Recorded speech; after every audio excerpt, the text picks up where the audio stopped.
আসসালামু আলাইকুম রহমতুল্লাহ। আমরা যারা সাধারণত সৌদি আরব থেকে উমরা করি তাদের জন্য অল্প খরচে উমরা করা হয়। কিভাবে করি আমরা? সাধারণত সৌদি আরব থেকে যে কোনো জায়গা থেকে আপনি উমরার বাসে করে যদি উমরা করেন সেক্ষেত্রে 100 টাকা 120 টাকার মধ্যে আপনি টিকিট কাটতে পারবেন।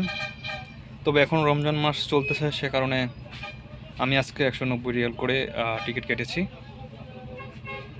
আর হেরামের কাপড়টা কিনেছি আপনার 20 রিয়াল দিয়ে। যদিও এটা ভালো মানের, এমনিতে বাইরে কিনতে গেলে 50-60 রিয়াল লাগবে। টোটাল 210 রিয়াল আমার এখানে খরচ হয়েছে।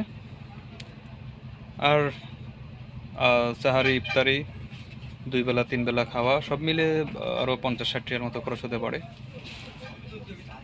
অর্থাৎ নর্মাল হিসাবে আপনার 250 রিয়াল হলে মোটামুটি ভালোভাবে আপনি উমরা করে যেতে পারেন। তবে নর্মাল সময়ে রমজানের বাহিরে সর্বোচ্চ 250 লাগবে।